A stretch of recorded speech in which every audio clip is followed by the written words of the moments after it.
Hello and welcome to the first episode of The Survivor Nerd. I'm Jacob Imhoff and I'm going to be the host of this show. So, today we're going to be going through the premiere episode of Survivor Season 47. And the title of that is One Glorious and Perfect Episode. And let me tell you, I think it wasn't a perfect episode, but there was a lot of chaos. And that is what is so great about Survivor. You never know what you're going to get. So, since it was the premiere, we got introduced to all 18 characters, and there are a lot of characters this season. I can see this season going great. So, the red tribe, we got Lavo. The blue tribe, we got Tuku. And the yellow tribe is Gata. And so the first challenge, it's for them to get their camp necessities, which is like a pot, their flint, machete, a few essentials that you would need to set up camp.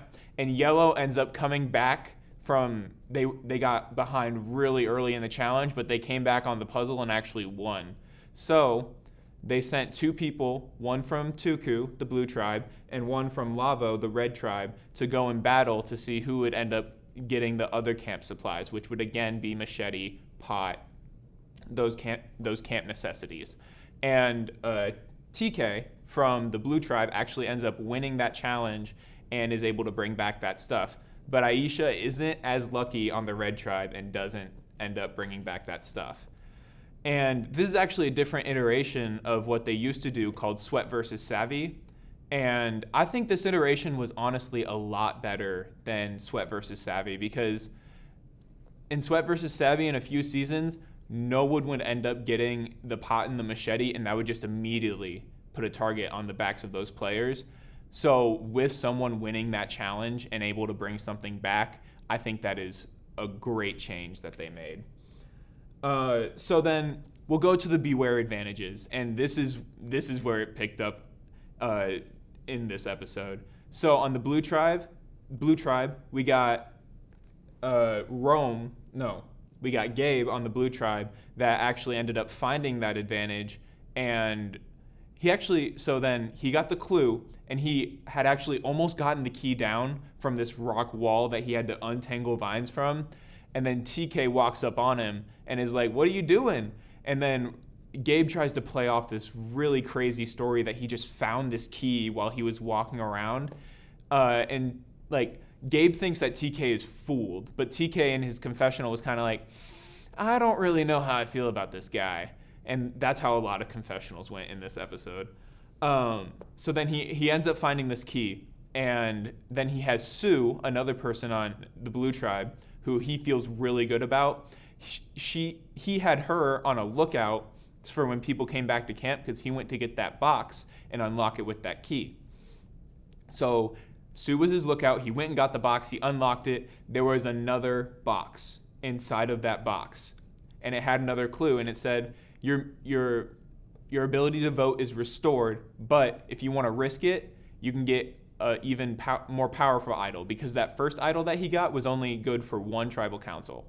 If he risked it again, he was able to get a better idol that was available for 3 tribal councils. And he went for that risk, and it ended up paying off, because he was able to get that clue, he found it, and he unlocked that box, and there was another box with an even more powerful idol on top of that, which would have been available to the final 5, which is a full immunity idol. But he didn't risk it. He took the 3, which I think, honestly, that was a better play, because people were already starting to get a little suspicious of him, because he was going off and he was being very suspicious. And I think that was a better move for his game. And honestly, if I see it, he might have to play that idol within these first 3 tribal councils if Blue ever does go to tribal council. And then for the red tribe, we had Rome, who found that. And he actually ended up going to the box in the middle of the night to get his clue, because he was so paranoid about someone walking up on him. And we actually see him get the key, but I don't believe we ever see him actually unlock the box. But a lot of people are also suspicious of Rome, just because he has been walking off. They caught him like rummaging through the bushes and just like looking in trees, and that immediately puts a target on your back, and that's a very hard target to get off your back once it is there. And also in our little sneak peek that we got for the next episode, we got a confessional from another person on the Red Tribe saying that Rome is a lot to deal with. And that's a great character to have, like, on the show. But that can also, like, that can kill your game if you are, like, just too much for the people to deal with on that tribe as well. So we're gonna talk about the immunity challenge now. And so they ended up starting in the water. And so they had to swim out to these boats, and they had to canoe these boats to get 3 very heavy, they love to emphasize that on the show, these 3 very heavy crates, and paddle back. And then once they got back to shore, they had to push the boat with the boxes up the shore. And then once they got to the final point and they were able to lock in their boat, they took the crates off, they took all and they opened the crates, took all the pieces out, and you had to complete a survivor puzzle. It was the logo of season 47, and they had to get that puzzle done. So, disaster struck for the blue tribe Tuku and the yellow tribe Gata. Both of their boats ended up flipping in the water, which was not even like seen as a possibility. Like when they ran the challenge before, it was not seen as a possibility for the boats to even flip, but it happened. And that just shows like how much like adrenaline and like how hard these players were fighting for, that the producers didn't even see like the boats flipping when like the dream team, which is the people that run the challenges before all the contestants come out, those are the people that run the challenges before. None of the boats had flipped before that. So that just shows how much like drive and power and just pure adrenaline you have when you're out there on Survivor. And so Red won this with ease, the Lavo tribe, because they didn't end up flipping. We barely saw them in this challenge because of how crazy the other 2 tribes were. Red won this hands down easily.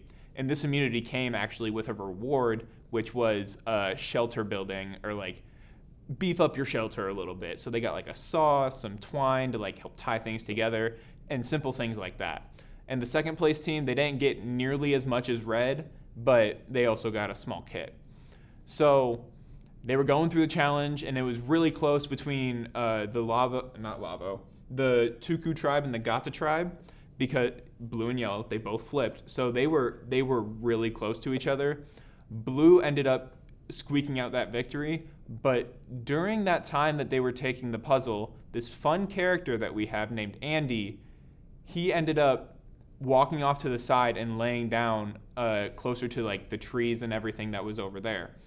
And I was shocked when this happened. I was really worried. And then Jeff goes over there and is like, Andy, are you good? And he's like, I've given everything I've got. And he was like, okay. And then like Jeff started to go back to the challenge, and then he called medical over. And when medical gets called over, it usually gets a little bit more insane. So medical was called over. Andy has started to overheat, and it had just gotten like to the point of like pure exhaustion for him. And so Andy started to, after he had gotten back, like he was all good, he got back to the mat with all of his other tribe members, he started to spiral really hard. So like a little bit earlier in the episode, we saw like he was dealing with some anxiety, some like thoughts like, should I really be out here, and like things like that. And then after that challenge, like while he was getting looked at by medical, he was talking to Jeff and was like, they were going to vote me out. I've given everything I've got, all these things. And Jeff is like, you're still in the game. Like, you're not giving up, right? And Andy's like, no, I would not give up in this point in the episode. Or like not in the episode. Like he would never give up at all when he's out on Survivor, because anything can happen in this game, as we've seen through 47 seasons. So like once he got back to the mat, he spiraled in front of all the tribes, all 3 tribes that were there, in front of his own tribe, in front of the blue tribe, and in front of the red tribe. He started talking about like, John's my best friend in this game, but honestly, I was thinking about throwing him under the bus so I could stay, and like just spewing out everything. And that is never a good move in Survivor, because that just shows like how spur of the moment you can be. Like he just spiraled pretty much out of like nowhere from what like people could see. Like it was just crazy that he just went down and down and down, like, so quickly.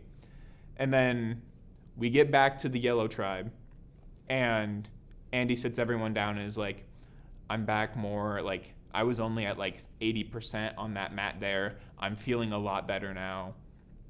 I just want to apologize and like say some of these things, like I didn't really mean them. I was exhausted, all those fun things, which that is true. But as someone else on the tribe brought up, you're never going to be at 100% in Survivor. You're going to be sleep deprived. You're going to be food, like you're not going to have enough food because they don't provide you with any food. You have to go and find that food unless it's a reward challenge. So he started like just apologizing for everything that he said on that mat. And then John pulls him aside and Andy continues to apologize to John. And then John is like, it's okay. What are we going to do for the vote tonight? Because I saw that a consensus was Andy, just because he had done, like he'd blown up and he was just not in the right headspace to be there. But then like Andy and John tried to blindside, I believe it was Aisha. If I'm wrong, I'll put that in later. But I believe it was Aisha, and because Andy wanted her out because like Andy saw her as like a big game player, and you just got to get the big threats out as quickly as possible. But then, so she's in solid with the other 4 people that are on this tribe, and they were talking about between John and Andy, because you have John, who is a 41-year-old podcast host, kind of like what I'm doing now, and he's not very strong, but he is a lot more level-headed and a lot better so far in this game mentally. You have John. Then you have Andy, on the other hand, who has blown up mentally, but also has that like brute strength. And like he pushed himself to exhaustion to help his tribe. So they were weighing out those 2 options, and we didn't get a clear answer, like even before we went to tribal council. And then they were talking at tribal council. They reviewed they talked about everything that I had just been talking about now. And then they went to go cast votes. And usually they show us like 1 or 2 votes of like people that have like written down their vote. And they didn't show us any votes this time. And I'm like, oh, this is interesting. So I was like, what's going to happen? So then Jeff went to go get the votes, and he read all the votes, and it was a consensus for John to go home. And I was a little shocked by that, because it's like, yeah, they needed that strength, but also if Andy will just blow up on an instant, that's almost worse for their tribe to even deal with that. So I'm sorry, John. You ended up going home first. Well, anyways, that's my full recap of the first episode. Hope you guys enjoyed, and see you next week for episode 2 of season 47. See you later.